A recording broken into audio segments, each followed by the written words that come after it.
iblis menjajah manusia itu karena keirian, karena dia tahu manusia adalah makhluk mulia yang diciptakan oleh siapa? Elohim, ya. Benar tidak kita disebut sebagai makhluk mulia? Coba kita buka dari Mazmur pasal yang ke-8 ayat yang ke-6. Dibacakan dulu. Oke, yang kata Mazmur 8 ayat ke-6.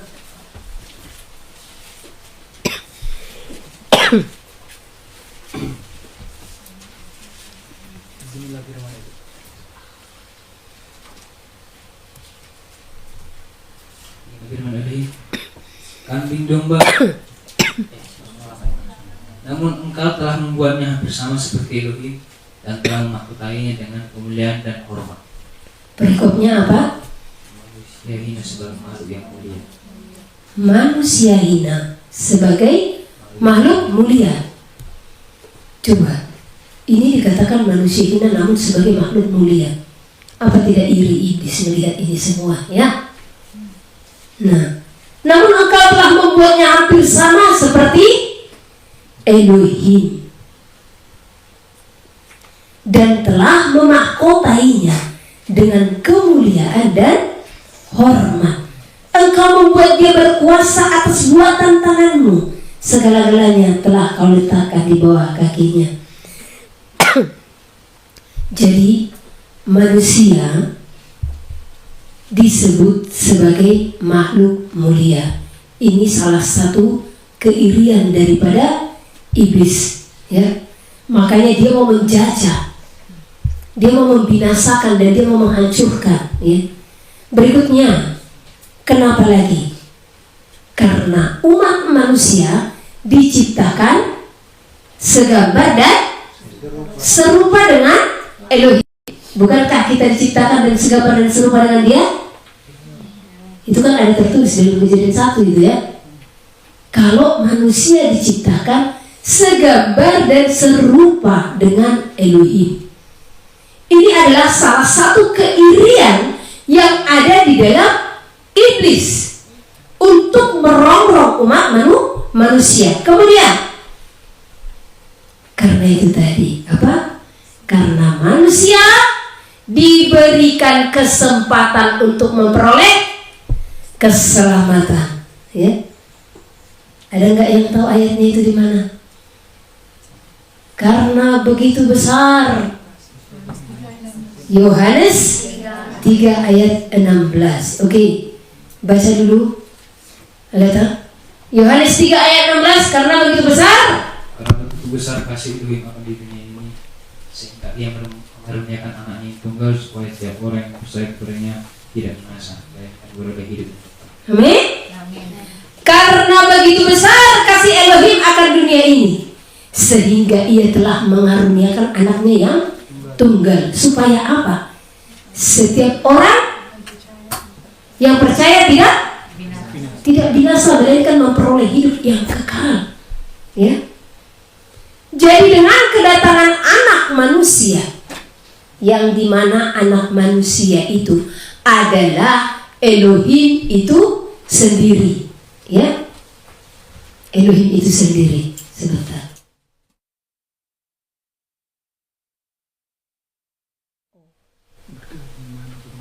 Oke. Jadi anak manusia yang disebutkan, anaknya yang tunggal yang disebutkan adalah dirinya sendiri yang datang ke dalam dunia untuk memberikan kesempatan kepada manusia, kepada kita umat yang berdosa, supaya kita memperoleh kesempatan masuk ke dalam kerajaan surga. Emang iblis tidak ada kesempatannya? Tidak ada. Tidak ada kesempatan iblis untuk memperbaharui pelanggaran pemberontakan yang telah dilakukannya. Kenapa? Ada yang tahu jawabannya? Karena dia melakukan kesalahan di tempat yang kudus. Makanya jangan jadikan tempat kudusnya Elohim sebagai tempat kekejian atau tempat yang tidak berkenan di hadapan Elohim, ya. Makanya ini tempat, bahkan kenapa Elohim perintahkan harus kita bongkar, kita perlebar, ya. Karena Elohim mau tempat ini benar-benar kudus. Elohim mau tempat ini benar-benar hanya sebagai tempat peribadatan. Jadi tidak ada kegiatan-kegiatan lain, ya.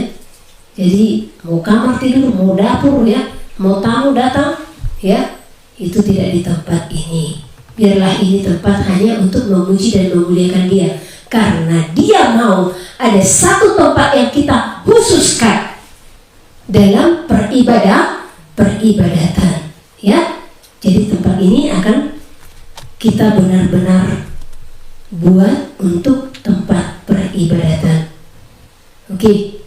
Jadi iblis tidak memiliki kesempatan karena dia melakukan kesalahan di tempat yang kudus, maha kudus, ya.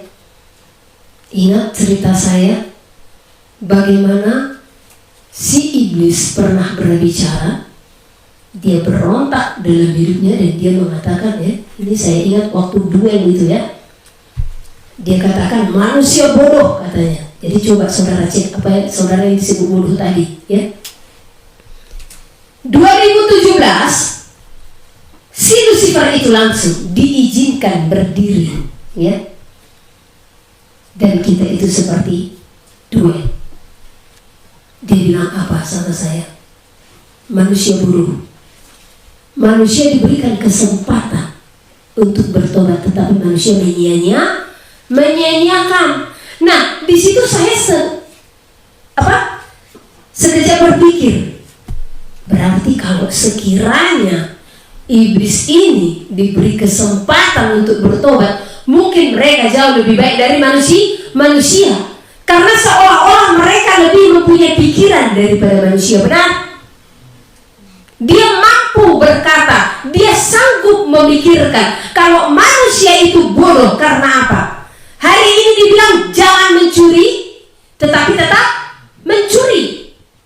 Bagaimana iblis tidak mendakwa, ya, mengatakan manusia itu bodoh. Jadi kita yang ada di sini, ya, dan juga saudara-saudara terkasih yang ada di manapun, jangan mau dikatakan bodoh oleh iblis. Dengan apa? Dengan pertobatanmu yang menjadi pertobatan sambal. Tahu pertobatan sambal? Siapa pernah makan sambal dan kepedesan? Oke, jerang nggak saat itu? Di saat tiba-tiba perutnya sakit, ya, nggak aku makan lagi besok sambal. Benar? Ya nggak dimakan sebentar. Nah, tiba-tiba Bu Ame bikin sambal enak, ya, minggu depannya tergiur lagi. Itulah namanya pertobatan sambal. Bagaimana manusia seperti ini tidak dikatakan atau tidak didakwa, karena tugas dia memang pendakwa, benar? Bagaimana iblis tidak mendakwa manusia dengan berkata manusia bodoh? Manusia diberikan pertobatan, tetapi manusia menyia-nyiakan, katanya. Dan saat itu dia katakan, lakukan bagianmu, katanya sama saya, dan aku akan melakukan bagianku, kata dia. Nah, bagian saya apa? Membawa saudara-saudara kalian untuk kembali kepada Elohim. Bagian dia apa? Membawa manusia untuk masuk ke dalam perangkapnya. Jadi sadari itu. Sebenarnya momen hari itu adalah momen yang benar-benar bagi saya itu berarti, di mana saya tahu bagaimana geramnya dia kepada Elohim. Ya, karena saya melihat kegeramannya kepada Elohim. Kenapa dia geram kepada Elohim? Karena dia tidak diberikan kesempatan. Jadi ibarat manusia dia dendam, dia geram kepada Elohim, dan dia mengusahakan berbagai cara untuk melukai hati Elohim. Nah, sekarang melalui khotbah ini, saya mau saudara cross check diri saudara. Apakah saudara alat yang dipakai iblis untuk apa? Melukai hati Elohim. Dengan apa? Dengan ini nanti, ya. Jadi jangan menjadi alat iblis untuk melukai hati Elohim. Karena iblis jelas-jelas sudah melukai hati Elohim. Karena sesungguhnya mereka adalah malaikat surga yang tadinya dikasihi Elohim, namun mereka memberontak. Nah, jadi saudara terkasih, selagi ada kesempatan itu, maka pergunakan itu, ya. Jadi iblis mau menjajah saudara dan saya dan seluruh umat manusia di seluruh penjuru bumi. Karena apa? Keirian tadi. Saudara dan saya diberikan kesempatan untuk memperoleh keselamatan, namun iblis, mereka tidak memperoleh kesempatan, ya. Jadi iblis tadi menjajah manusia pertama karena apa? Keirian. Jadi di sini saya sampaikan sama kepada saudara, ya. Cek dan lihat dan ikuti nanti, ya. Dan cek diri saudara. Apakah karakter-karakter iblis ini ada diam dalam diri saudara atau tidak? Ya, yang pertama keirian. Yang kedua, karena apa? Kenapa dia mau menjajah manusia? Karena kegeraman. Ya, iblis mengenal Elohim yang penuh apa? Kasih. Iblis juga mengenal Elohim penuh kuasa. Namun iblis sesungguhnya, ya, bukan dia tidak mau kembali kepada kerajaan surga lagi, namun tidak ada kesempatan. Di dalam kesempatan yang tidak ada tadi, di sanalah dia ada apa? Kegeraman. Dan iblis juga mengasihi umat manusia, sehingga iblis merongrong umat manusia supaya apa? Manusia jatuh ke berbagai pencobaan. Manusia jatuh ke dalam dosa, ya. Nah, tujuan iblis merongrong manusia supaya apa? Supaya manusia jatuh ke dalam dosa dan Elohim berduka. Karena dia mau Elohim berduka dengan dosa umat manusia karena kegeraman yang ada pada iblis tersebut, ya. Jadi di sini saya ingatkan saudara, di saat engkau melakukan kesalahan, di saat engkau melakukan dosa, maka engkau menjadi alat iblis untuk apa? Untuk melukai, untuk mendukakan hati Elohim. Siapa yang mau? Pasti nggak ada yang mau. Pertanyaan saya, siapa yang berkomitmen untuk berjuang tidak jatuh? Semua, ya. Berkomitmenlah untuk tidak jatuh ke dalam dosa. Karena saudara harus menaruhkan prinsip di dalam diri saudara. Dengan saya jatuh ke dalam dosa, saya telah menjadi alat iblis melukai hati Elohim, ya. Itu harus saudara terapkan dalam diri saudara, ya.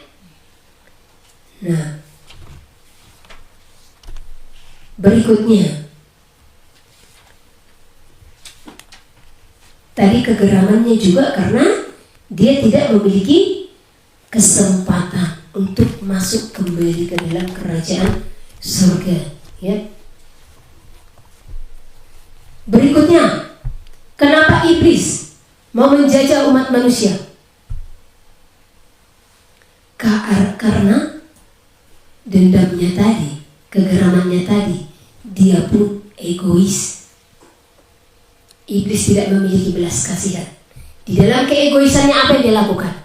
Ya, saya akan baca sesuai dengan hikmat yang diberikan oleh Elohim. Di dalam keegoisan, iblis mengetahui jikalau mereka pada waktunya akan masuk ke dalam neraka. Itu yang akan menjadi bagian mereka. Karena itu telah ditetapkan iblis akan masuk ke dalam api neraka. Itu sudah menjadi ketetapan. Kalaupun sekarang iblis itu masih ada, nah itu semua untuk apa? Supaya kita yang ada di dalam bumi ini teruji kelayakannya, ya. Namun pada akhirnya setelah pengujian selesai, dunia pun akan game over. Maka iblis ini beserta para manusia yang tidak tahan uji akan masuk ke dalam api neraka, ya.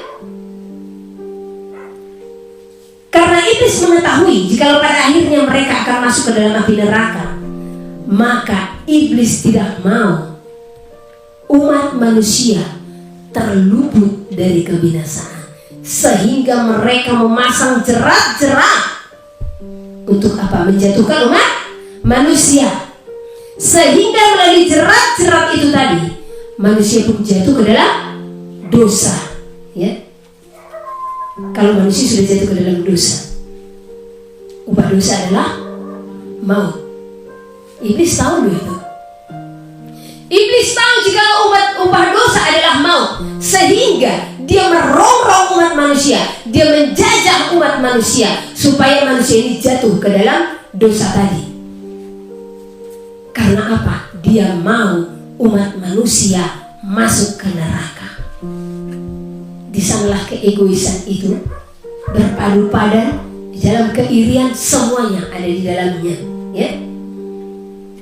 Jadi mari kita cek hidup kita cek diri kita, ya. Jadi tadi keirian, apalagi kegeraman dan keegoisan. Jadi saudara harus selidiki,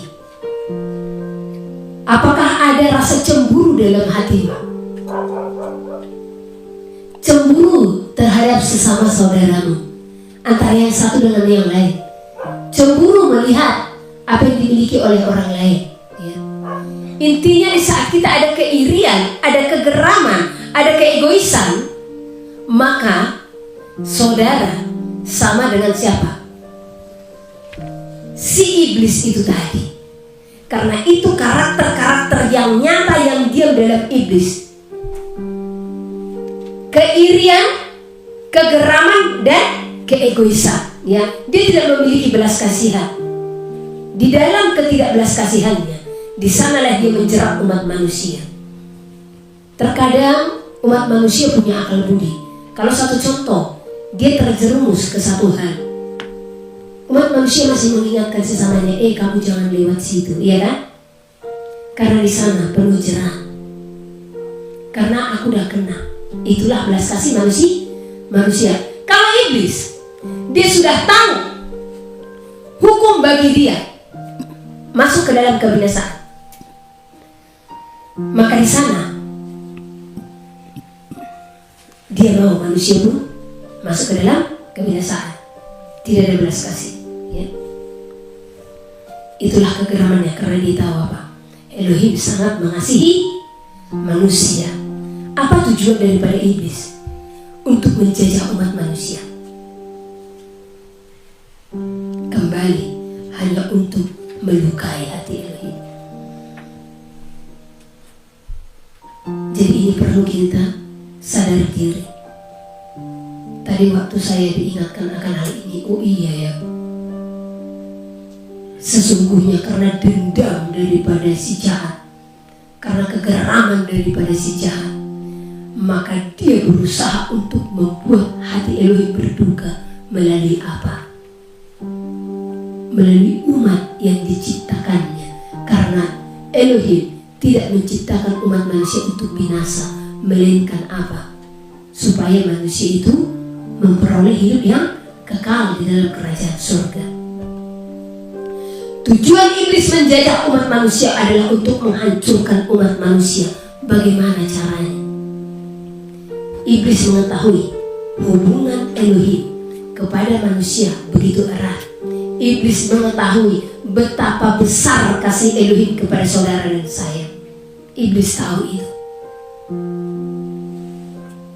Di sini pertanyaannya, apakah saudara tahu kalau Elohim mengasihi saudara? Ada nggak kesadaran kita akan hal itu? Iblis aja sangat sadar kalau Elohim besar kasihnya kepada kita, ya, karena begitu besar kasih Elohim kepada manusia, ya. Dia tahu kalau kasih Elohim itu sangat besar, sehingga dia merancangkan segala cara untuk memutus hubungan antara manusia dengan Elohim. Bukan hubungan Elohim kepada manusia, karena Elohim akan tetap menunggu dan menanti pertobatan manusia, benar? Tetapi bagaimana dengan manusia? Manusia sering sekali memutus hubungannya kepada Elohim, mengikuti apa kata hatinya, mengikuti apa yang dia pikirkan, ya. Iblis merancangkan untuk menghancurkan hubungan tersebut melalui apa? Banyak hal yang dia kerjakan, ya. Dia mencuri hati manusia. Karena memang tugas iblis itu apa? Mencuri. Dia mencuri hati manusia. Bagaimana caranya untuk mencuri hati manusia? Dia mencuri hubungan manusia supaya manusia melupakan hubungan kepada Elohim. Di saat dia mencuri hati manusia, dia membuat pencobaan kepada manusia. Nah, pencobaan seperti apakah yang mampu merusak hubungan manusia kepada Elohim? Apakah kesusahan? Tidak.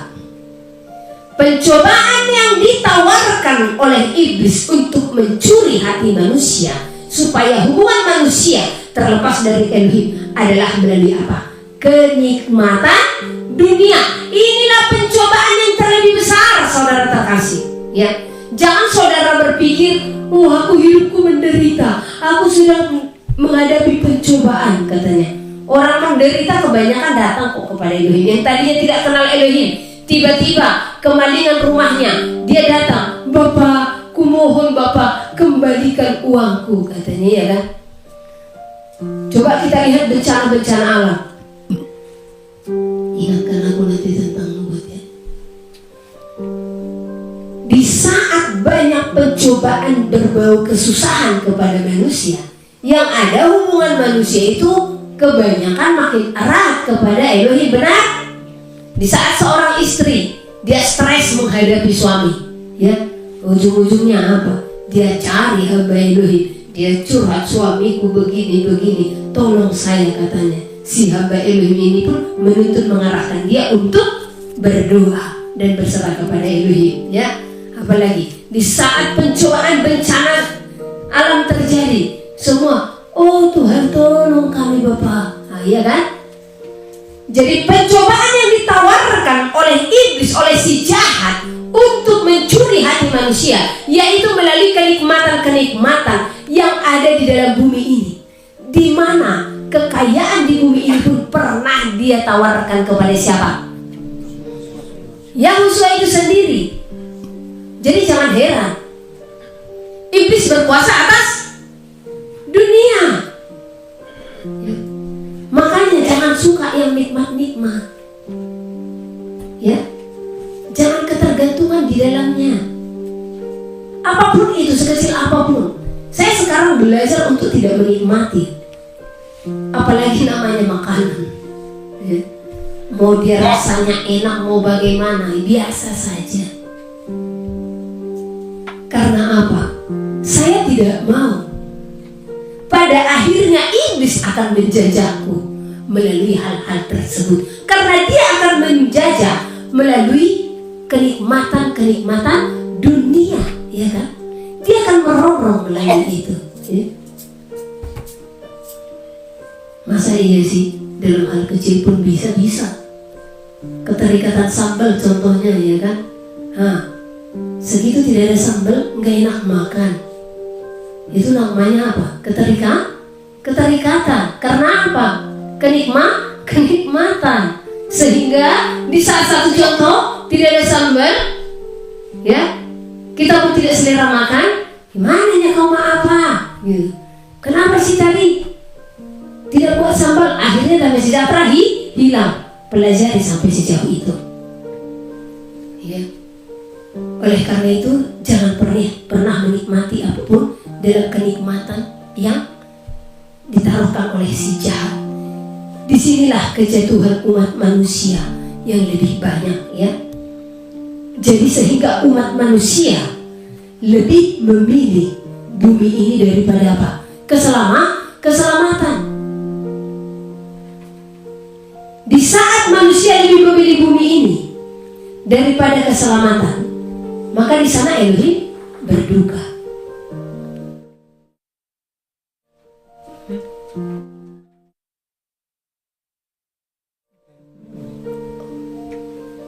Oke, kita lanjut. Di saat manusia lebih memilih jabatan, harta, apalagi kekayaan, misalnya ya, harta kekayaan atau apapun itu, ya, maka di sanalah Elohim berduka. Apa yang terjadi? Iblis beserta para antek-anteknya angkat bendera. Mereka berhasil melukai Elohim. Itu yang akan terjadi di saat saudara lebih memilih bumi ini, kenikmatan bumi ini, daripada memilih kenikmatan di dalam Elohim, ya. Dengan apa lagi? Dengan menipu umat manusia masuk ke dalam kenikmatan-kenikmatan di dalam bumi ini. Salah satu contohnya apa? Apa kenikmatan yang paling nyata dinikmati oleh bumi saat ini, yang memisahkan manusia kepada Elohim, bahkan menjadikan itu sebagai Tuhan dalam dirinya? Teknologi, ya.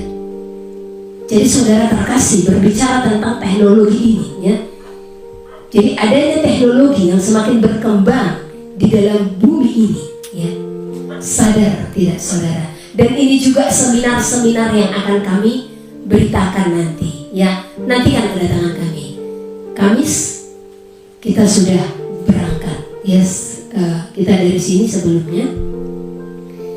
Jadi untuk lebih dalamnya tentang hal ini, ya, bagaimana umat manusia ditipu oleh si jahat melalui teknologi, akan kami jabarkan, akan kami jelaskan melalui seminar-seminar. Karena ada hal-hal yang tidak bisa kami bukakan di sosial media, mengingat bagaimana sosial media ini dikuasai oleh mereka. Jadi saat kita memperbincangkan kebenaran di sini, ya, cepat selesai nanti. Tidak diizinkan kita untuk bersapa melalui internet, ya. Bukan kita takut dan khawatir, namun ada kalanya kita harus berhikmat. Intinya kami telah membuat pemberitahuan. Jikalau ada hal-hal rahasia yang hendak kami bongkar, yang hendak kami bukakan kepada saudara, seturut dengan tuntunan Elohim dan pengetahuan-pengetahuan yang diberikannya untuk menyingkapkan sesungguhnya seperti apa bumi saat ini dan apa sebenarnya teknologi itu di akhir zaman, ya. Dan teknologi itu, bahkan itu kecanggihannya yang paling mungkin the last itu AI, ya. Sebutkan AI bisa. Oke. Jadi pengembangan daripada teknologi ini itu di AI, ya. Coba saudara lihat apa yang tidak dilakukan AI. Sadar enggak saudara? Teknologi ini adalah sihir di akhir zaman. Inilah berhala di akhir zaman. Karena melalui teknologi lah manusia pun mulai diperbudak. Manusia mulai memilih dunia, ya. Jadi ada orang yang berkata kepada kami, "Bu, Ibu juga sudah pakai AI kok dengan memakai YouTube ini. Ibu sudah mengikuti kecanggihan buatan dengan memakai YouTube." Oke, benar, saya bilang. Dunia ini ada, apakah untuk kita nikmati? Tidak. Dan kita ada kok di dalam bumi ini, benar? Namun bumi ini ada hanyalah sebagai tempat kita untuk diuji kelayakannya, bukan untuk dinikmati. Ya. Bukan untuk dinikmati dalam hal-hal yang membawa kita jauh daripada Elohim. Namun teknologi bagaimana? Teknologi pun ada, sekalipun kita ada di dalamnya, tetapi bukan untuk apa? Dinikmati. Ya. Salah satu contoh saya katakan, bagaimana manusia dijerat dengan teknologi-teknologi. Ya. Dulu sebelum adanya handphone, anak-anak kita mainannya apa? Apa? Sebelum adanya teknologi canggih, mereka main-main bambu-bambu atau apa, ya. Nah, mulai diciptakan iblis permainan, ya. Nah, melalui apa? Ingat gak gimbot dulu? Yang masih pencet-pencet, gimbot, ya. Dulu saya masih anak-anak itu, ya. Nah, ini dulu sudah barang yang sangat canggih yang kita kenal di masa kita itu, ya. Masa saya anak-anak itu. Makanya dulu kalau teman saya udah punya sampai disewakan ini. Jadi kalau udah game over bayarannya dulu 25 perak, ya. Jadi 4 kali game over 100 perak, main judi juga akhirnya. Siapa dulu yang sama dengan saya? Jadi saya ada di dalamnya dulu, ya. Karena kita tidak punya. Karena dulu harga satunya pun sudah berapa ya, udah mahal, ya. 25.000 di zaman ada 25 perak itu ke harga sekarang udah jutaan kali, ya. Jadi itu dulu mahal gitu. Nah, di saat itu ada, mulailah dengan game ini anak-anak itu mulai terikat. Mereka lebih memilih bermain game, sehingga di saat mereka bermain game, mereka pun mulai apa? Berontak kepada orang tua. Inilah yang dirancangkan oleh si jahat, karena di dalam teknologi dia memasang segel sesungguhnya. Dia menyegel, iblis menyegel manusia. Tetapi apakah engkau mau tersegel olehnya?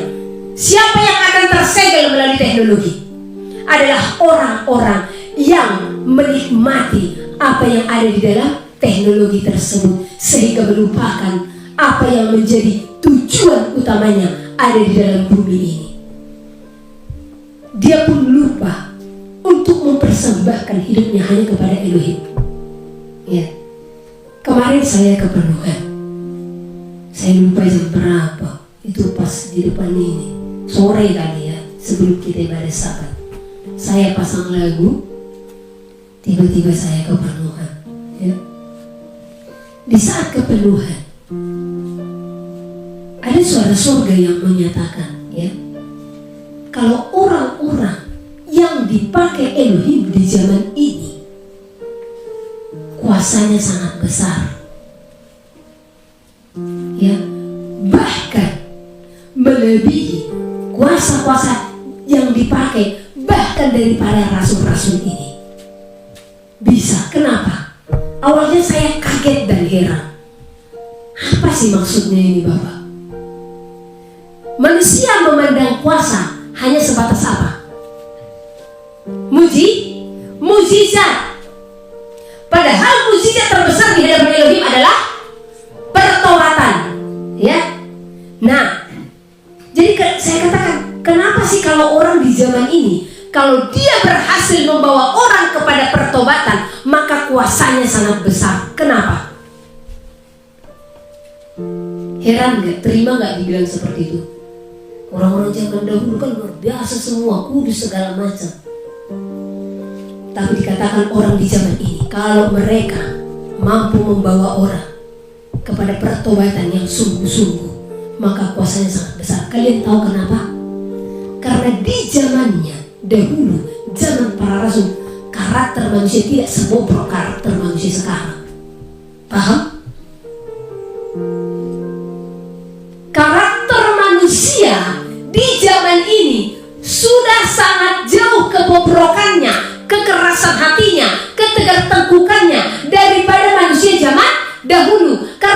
dahulu sesungguhnya manusia itu adalah manusia yang tunduk kepada Elohim. Di zaman para rasul perkaranya apa? Ya, banyak orang yang tidak menerima Yahusua. Namun kalau kedekatan keintiman mereka kepada Elohim ada nggak? Luar biasa. Bahkan melakukan hukum-hukum Elohim mereka luar biasa. Ya. Dosa yang marak di zaman itu yang sangat besar dipandang manusia hanya apa? Penyembahan berhala, apalagi percabulan. Nah, coba di zaman ini apa dosa? Sodom Gomora hitungan zaman itu ke sekarang berapa persen lah itu, benar? Tetapi sekarang Sodom Gomora mendunia, ya, bahkan itu belak-belakan di hadapan manusia. Beberapa hari lalu saya kembali menangis melihat satu video. Di dalam video ini ada seorang penginjil, saya memang mengikutinya di Facebook. Jadi dia menginjil di tempat LGBT, ya. Dan dia sangat rajin memang. Saya pikir dulu hanya sekali, ternyata terus dia datang ke sana, ya. Jadi sengaja para LGBT itu, ya, di kamera langsung, ya, mengambil pasangannya masing-masing melakukan hal yang tidak berkenan. Di kamera itu langsung sangat menghina Elohim, ya. Dan pakaian mereka tidak sewajarnya. Kalau sekiranya kita ada di zaman para rasul, bahkan para sundal, mungkin bajunya tidak separah di zaman ini, benar? Jadi kebobrokan umat manusia di zaman ini sudah sangat melebihi batas. Mungkin kalau para rasul ada di zaman ini juga, wah pusing melihat manusia yang katanya sudah kenal Elohim pun bolak-balik jatuh ke dalam dosa. Coba perhatikan dan selidiki kejatuhan para jemaat-jemaat, ya, baik di Kolose, di Galatia, semuanya. Apa kejatuhan mereka? Apakah kejatuhan mereka berulang kali mereka melukai hati Elohim?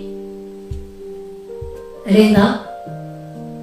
Kejatuhan mereka itu kebanyakan di saat mereka bisa dipengaruhi oleh filsafat manusia. Namun di saat mereka sudah kenal Elohim, mereka orang yang tunduk akan firman. Karakter mereka pun mereka ubahkan. Hanya mereka terombang-ambingkan oleh pengajaran. Nah, coba saudara, ya, coba kita yang katanya sudah kenal Elohim berulang kali melukai hatinya dengan apa? Banyak hal, ya. Di zamannya para rasul segitu, ya, umat Israel menerima Yahusua sebagai Elohim dan Juru Selamat. Luar biasa hati mereka. Makanya mereka pun mau, ya, dieksekusi mati itu. Nah itu, siapa yang mau dieksekusi mati? Siapa yang mau martir untuk Elohim? Mereka yang tidak mau lagi bolak-balik untuk jatuh ke dalam kebodohan dunia. Jatuh kepada kedengkian tadi, iri hati, cemburu, apalagi marah, kesal, tersinggung, ya, kata-kata kasar, enggak ada lagi itu dalam diri mereka. Itu di zaman para rasul. Coba di zaman sekarang, ya, bahkan yang katanya juga mereka sebagai pemimpin terlibat dosa LGBT. Sekiranya kita tanya, sekiranya Rasul Paulus ada di depan kita saat ini, kita tanya, "Halo, Mr. Paulus, hambanya, ya, ini perandai-andaiannya, di zamanmu ada enggak pemimpin gereja yang terikat dosa LGBT atau persundalan?" Pasti tidak ada, benar? Tapi di zaman ini, wah, menjamur, saudara. Banyak perjinahan, keserakahan, ya. Bahkan Sodom Gomora tadi, saya banyak tahu, ada beberapa yang mereka pimpinan-pimpinan yang memimpin di dalam apa namanya, ya organisasi-organisasi lah yang terikat dosa itu tadi. Jadi tidak heran kan kalau dikatakan jikalau orang di zaman ini yang mampu membawa orang kepada pertobatan, itu kuasanya sangat besar. Karena apa? Orang di zaman ini sangat bobrok akhlaknya, sangat sulit untuk berjuang sangkal diri dan pikul salib. Karena apa tadi? Sudah masuk segel iblis melalui apa? Teknologi. Waktu masuk tadi gimbal itu ya, mulai anak-anak itu namanya game. Siapa yang ciptakan game? Si iblis. Di saat game diciptakan, itu tujuannya untuk apa? Supaya manusia minatnya, kecintaannya ke sana. Dia tahu umat manusia. Iblis tahu umat manusia. Makanya dia dengan santainya untuk mendakwa. Saya cerita satu hal. Saudara ingat game tadi ya? Setelah cerita saya beralih ke game. Jadi kalau saya tanya apa tadi cerita saya, saudara ingat ya? Gamenya belum selesai karena ada perkembangannya. Tapi sebelumnya saya mau ceritakan bagaimana iblis sangat mengenali umat manusia dan dia tahu siapa-siapa saja orang-orang atau umat manusia yang mampu dirongrongnya. Ya. Di dalam tim kita pernah ada seorang ibu. Saat itu saya duduk. Ingat ya orangnya ya, nggak usah disebut. Di saat saya duduk, Lucifer melintas. Langsung dia bilang, dia hunjuk sama saya. Itu milikku, katanya. Jadi dia menunjuk ibu ini. Saat itu saya langsung tangking dia. Ya, dia senyum. Senyumnya apa? Senyum mengejek, tak tertirukan olehku. Karena saya tidak mau sama dan serupa dengan iblis. Ya, dia senyum mengejek saya. Karena kita itu apa namanya, musuh. Ya, jadi iblis itu harus musuh besar kita. Jadi karena iblis tahu saya musuhnya dan dia adalah musuhku, jadi dia merongrong orang-orang di sekelilingku. Jadi jangan mau dirongrong, ya, jangan mau dirongrong. Setiap kita yang tidak mau dirongrong memiliki apa? Komitmen. Itu kuncinya. Simpel sebenarnya bilang dia. Nah, dan benar. Di saat dia berkata demikian, apa yang terjadi? Ibu itu pun benar memberontak. Amos pasal 3. Nabi sebagai penyambung lidah Allah. Dengarlah firman ini yang diucapkan Tuhan tentang kamu, hai orang Israel, tentang segenap kaum yang telah kutuntun keluar dari tanah Mesir. Bunyinya, hanya kamu yang kukenal dari segala kaum di muka bumi. Sebab itu aku akan menghukum kamu karena segala kesalahanmu. Berjalankah dua orang bersama-sama jika mereka belum berjanji?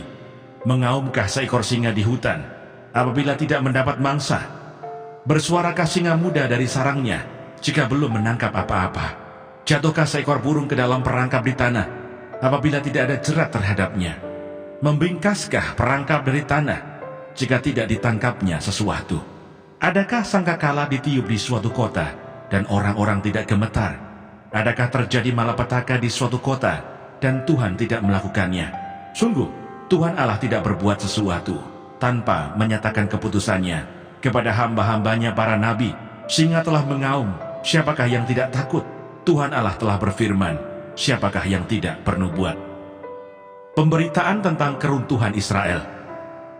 Siarkanlah di dalam puri di Asyur dan di dalam puri di tanah Mesir, serta katakan, berkumpullah di gunung-gunung dekat Samaria, dan pandanglah kekacauan besar yang ada di tengah-tengahnya, dan pemerasan yang ada di kota itu. Mereka tidak tahu berbuat jujur, demikianlah firman Tuhan. Mereka itu yang menimbun kekerasan dan aniaya di dalam purinya. Sebab itu beginilah firman Tuhan Allah, musuh akan ada di sekeliling negeri, kekuatanmu akan ditanggalkannya daripadamu, dan purimu akan dijarahi. Beginilah firman Tuhan, seperti seorang gembala melepaskan dari mulut singa 2 tulang betis atau potongan telinga, demikianlah orang Israel yang diam di Samaria akan dilepaskan, seperti sebagian dari katil dan seperti sepenggal dari kaki balai-balai.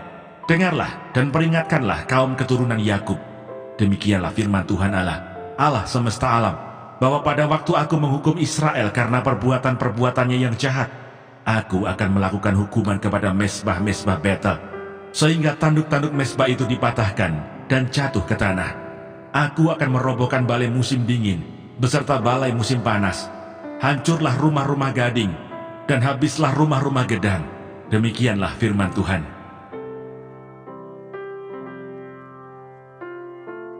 Amos pasal 4. Terhadap perempuan-perempuan Samaria yang mabuk kemewahan.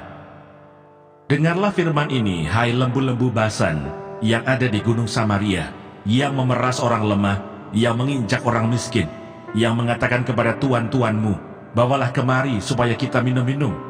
Tuhan Allah telah bersumpah demi kekudusannya, sesungguhnya akan datang masanya bagimu, bahwa kamu diangkat dengan kait, dan yang tertinggal di antara kamu dengan kail ikan. Kamu akan keluar melalui belahan tembok, masing-masing lurus ke depan, dan kamu akan diseret ke arah Hermon. Demikianlah firman Tuhan. Ibadah orang Israel adalah ibadah jahat. Datanglah ke Betel dan lakukanlah perbuatan jahat, ke Gilgal dan perhebatlah perbuatan jahat. Bawalah korban sembelihanmu pada waktu pagi, dan persembahan persepuluhanmu pada hari yang ketiga. Bakarlah korban syukur dari roti yang beragi, dan maklumkanlah persembahan-persembahan sukarela. Siarkanlah itu, sebab bukankah yang demikian kamu sukai, hai orang Israel? Demikianlah firman Tuhan Allah. Orang Israel tidak mau berbalik kepada Tuhan. Sekalipun aku ini telah memberi kepadamu gigi yang tidak disentuh makanan di segala kotamu, dan kekurangan roti di segala tempat kediamanmu, namun kamu tidak berbalik kepadaku. Demikianlah firman Tuhan. Aku pun telah menahan hujan daripadamu. Ketika 3 bulan lagi sebelum panen, aku menurunkan hujan ke atas kota yang satu, dan tidak menurunkan hujan ke atas kota yang lain. Ladang yang satu kehujanan, dan ladang yang tidak kena hujan menjadi kering. Penduduk 2-3 kota pergi, terhuyung-huyung ke satu kota untuk minum air, tetapi mereka tidak menjadi puas. Namun, kamu tidak berbalik kepadaku. Demikianlah firman Tuhan. Aku telah memukul kamu dengan hama dan penyakit gandum, telah melayukan taman-tamanmu dan kebun-kebun anggurmu, pohon-pohon ara dan pohon-pohon zaitunmu dimakan habis oleh belalang. Namun kamu tidak berbalik kepadaku. Demikianlah firman Tuhan. Aku telah melepas penyakit sampar ke antaramu, seperti kepada orang Mesir. Aku telah membunuh terunamu dengan pedang pada waktu kudamu dijarah. Aku telah membuat bau busuk perkemahanmu tercium oleh hidungmu. Namun kamu tidak berbalik kepadaku. Demikianlah firman Tuhan. Aku telah menjungkir balikan kota-kota di antara kamu, seperti Allah menjungkir balikan Sodom dan Gomora, sehingga kamu menjadi seperti puntung yang ditarik dari kebakaran. Namun kamu tidak berbalik kepadaku. Demikianlah firman Tuhan. Sebab itu demikianlah akan kulakukan kepadamu, hai Israel. Oleh karena aku akan melakukan yang demikian kepadamu, maka bersiaplah untuk bertemu dengan Allahmu, hai Israel. Sebab sesungguhnya Dia yang membentuk gunung-gunung dan menciptakan angin, yang memberitahukan kepada manusia apa yang dipikirkannya, yang membuat fajar dan kegelapan, dan yang berjejak di atas bukit-bukit bumi. Tuhan, Allah semesta alam, itulah namanya.